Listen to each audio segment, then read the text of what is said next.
Welcome to my screencast on understanding classroom community. I'll be introducing my vision of my effective classroom that is welcoming and productive for all students. I believe all students have what it takes to succeed. It doesn't matter where they came from, what color they are, what language they speak, or what color their hair is. Students are achievers, and if they can pursue it, they can reach it. When educators meet the needs of the students, they have the capacity to learn and excel. Parents, students, and educators need to commit to be associates and partners in education.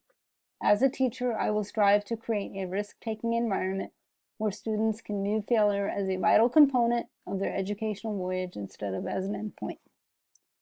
I will focus on instructional efforts to promote and nurture critical thinking skills by having open discussions in addition to peer collaboration. I will set high expectations, but I will be sure that it is within a student-centered, teacher-directed environment. I want to instill curiosity and imagination to ensure that the students move towards goals and preparing them for their success. How will I meet their needs? With my personal commitment.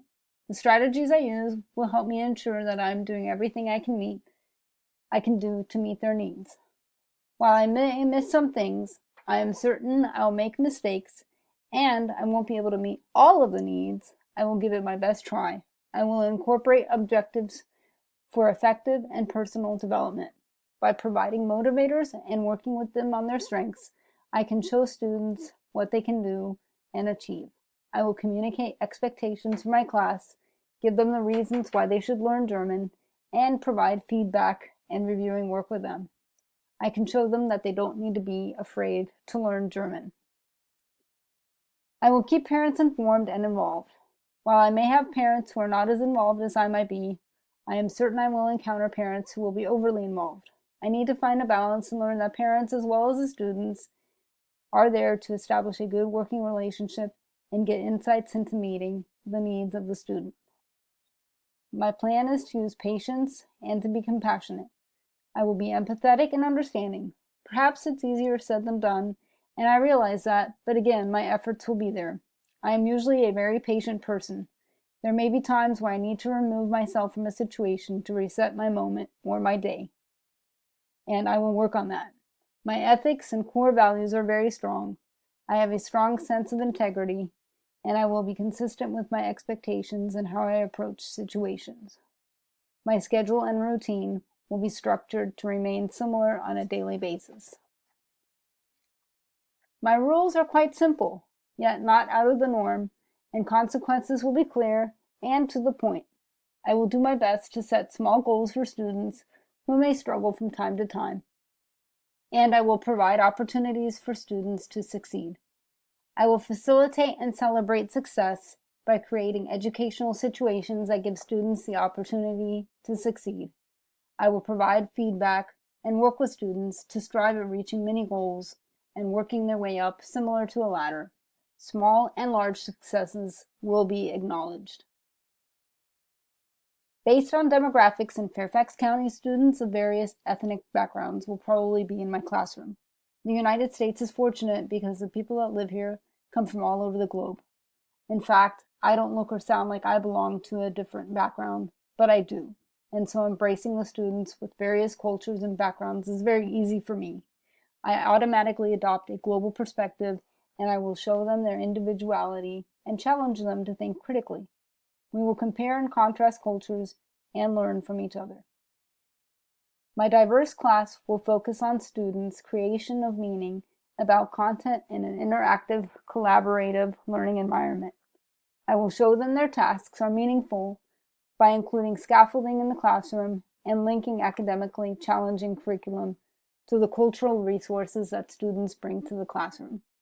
My students will feel a sense of pride in their culture and in the same time maintain their sense of identity. Professor Desiree Bolin-Quinn has done research on East-West parenting styles and the effects on students with Chinese American parents. Examining the relations between academic adjustment, psychological control, and parent-adolescent conflict in high-achieving Chinese Americans compared to European American students. Her research has shown that high-achieving Chinese American students were more depressed and anxious and that they had lower self-esteem. They experienced more conflict with their parents than their Caucasian peers. To come up with these results, Dr. Quinn interviewed hundreds of Chinese American and European American ninth grade students. This research refuted what others had believed, that Western children were not happier than Chinese ones, who are constantly pushed by their parents to excel. Dr. Quinn says, and I quote, "Children need the ability to work well with other people to relate. I feel strongly that I won't raise my kids just toward success at the cost of other things. More than anything, I want them to be well-rounded, emotionally healthy kids." End quote.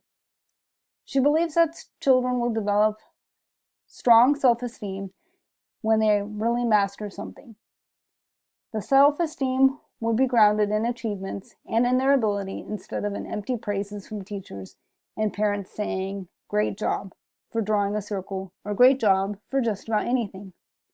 In the United States, we see children getting overpraised by their parents, and there are tremendous efforts to maintain children's self-esteem.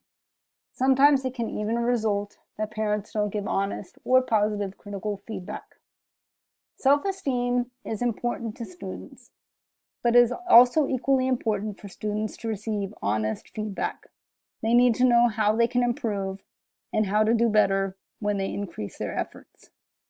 Dr. Quinn realizes that parents sometimes believe self-esteem is a bad thing. She says that parents believe self-pride will lead students to not work as hard in school. In her conclusion, she says, quote, "Contrary to our hypothesis, we did not find parental effects for either group, suggesting that psychological control does not bring about negative academic adjustment outcomes for either ethnicity." End quote. I want to thank you for watching my screencast today. And in addition, here are some of the references I used if you'd like to view where I got the information from. Thank you and have a good evening.